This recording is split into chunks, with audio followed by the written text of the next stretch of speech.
Assalamualaikum Milanisti, bagaimana kabarnya? Semoga baik-baik aja ya. Kunjungi website kita di maksimalmilan.blogspot.com.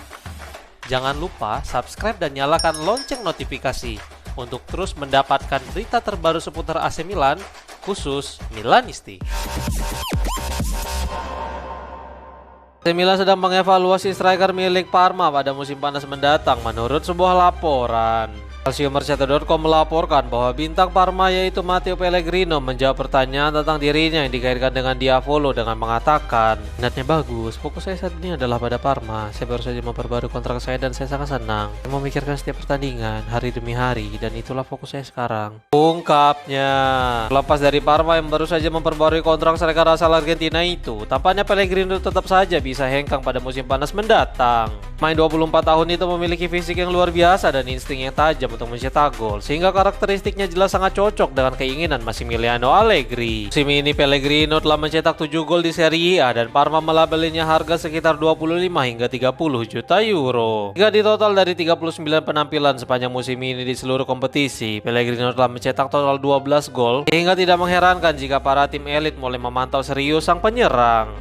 Bintang Corinthians akui bahwa pindah ke AC Milan adalah impian baginya di tengah situasi transfer yang kian memanas. Awal pekan ini Corriere dello Sport melaporkan bahwa Rossoneri mungkin akan meninggalkan meja negosiasi. Di sisi lain, ada juga laporan yang mengatakan bahwa Milan siap mengadukan kasus ini ke FIFA. Sementara Fabrizio Romano mengatakan bahwa Diavolo telah menetapkan ultimatum untuk beberapa hari ke depan kepada klub Brazil itu. Sekarang Andre sendiri akhirnya buka suara tentang spekulasi masa depannya yang kian memanas hingga saat ini. Dia berbicara tentang berita kepindahannya ke Italia saat diwawancarai oleh Globe Sport. Berikut komentar sang gelandang disampaikan melalui Milan News. "Saya sangat tenang, fokus saya 100% di sini, di Corinthians. Jika saya pergi ke Milan, saya akan mewujudkan impian saya, tetapi saya juga menjalani impian di sini. Main untuk Corinthians adalah impian yang selalu saya miliki sejak saya masih kecil, terlebih lagi sebagai seorang profesional," ungkapnya.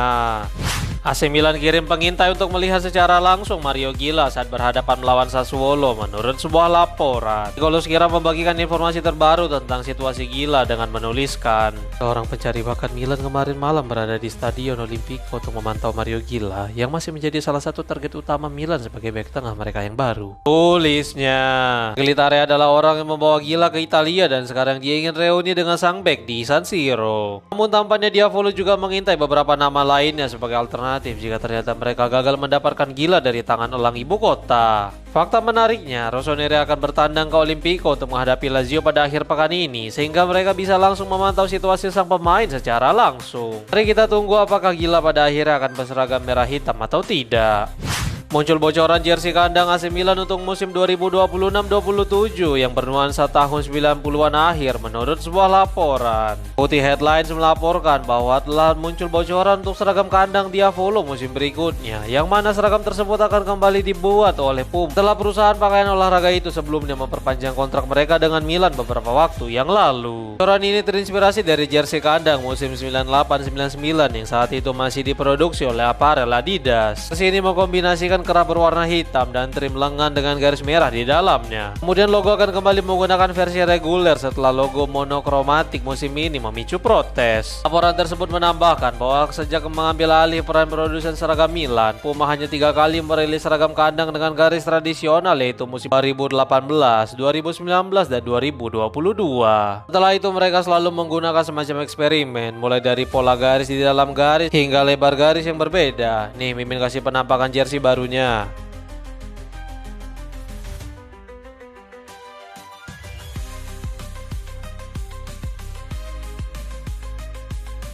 Wait, sebelum lanjut ke berita selanjutnya, kalian jangan lupa ya guys, check out pakaian atau kebutuhan lebaran lainnya yang udah gua taruh di keranjang bawah ini. Muncul berbagai klip menarik di media sosial, mulai dari nyanyian penggemar hingga pelukan emosional Marco Landucci dan Pervis Estupinan. Viral di media sosial berbagai video yang memperlihatkan para pemain AC Milan merayakan kemenangan kedua musim ini atas Inter. Kerumunan penggemar di tribun hingga percakapan antara pemain dan juga staf kepelatihan Massimiliano Allegri. Salah satu klip yang cukup menarik perhatian adalah saat menunjukkan Landucci menghampiri Estupinan setelah berakhirnya pertandingan. Asisten Allegri itu meletakkan kepalanya ke kepala bek Ekuador itu dan berteriak, berhak, kamu pantas mendapatkannya. Estepinian pun menjawab, terima kasih. Menjelang berakhirnya pertandingan, muncul sebuah video dari area pers yang menunjukkan mayoritas dari 75.000 penggemar bernyanyi dengan mengatakan, jika Anda tidak melompat, Anda adalah penggemar Inter. Nih, Mimin kasih klip videonya.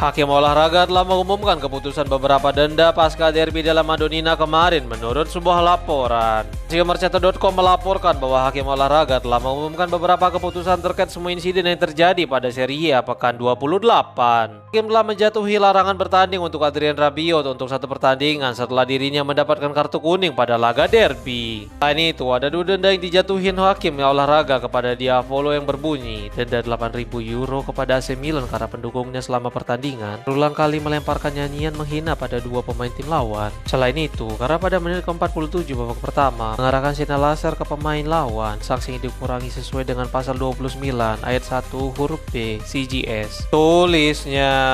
Kemudian ada juga denda yang diberikan kepada direktur Inter yaitu Dario Bacin karena melontarkan kritikan terhadap keputusan wasit Doveri dengan tidak sopan. Dan skorsing juga diberikan kepada pelatih kebugaran Simone Folletti.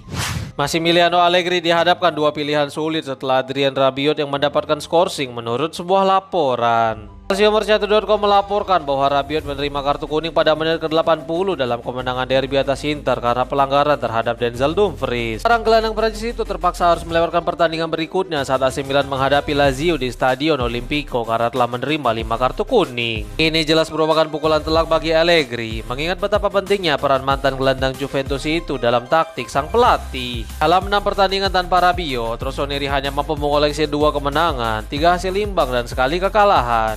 Kosongan yang ditinggalkan Rabiot jelas akan membuat kompetisi lini tengah Milan antara Samuel Ricci dan Ardun Jasari semakin panas. Hal ini tidak lepas karena peran 2 gelandang lainnya telah dipegang oleh Luka Modric dan Yusuf Fofana. Menurut kalian siapa yang paling cocok untuk gantikan peran Rabiot? Tulis komentar kalian di bawah ya.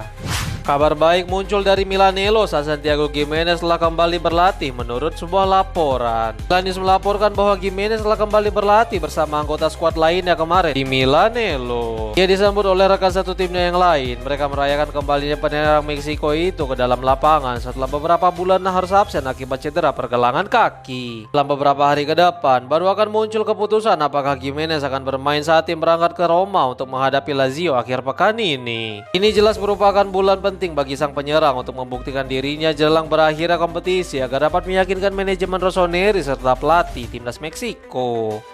Open VAR akhirnya angkat suara tentang insiden handball Samuel Ricci yang memicu kontroversi. DAZN merilis tayangan terbaru dari Open VAR yang merupakan sebuah program untuk menganalisis insiden yang terjadi pada dunia sepak bola. Ikut percakapan antara wasit dan ruang VAR pada pertandingan derby Milan disampaikan melalui Milan News. Itu tidak ada, semuanya alami. Cek selesai, sudah diperiksa, tidak ada handball, tidak pernah, coba hapus semuanya. Selain itu dekat dengan tubuh, jadi tidak merupakan pelanggaran. Ungkapnya.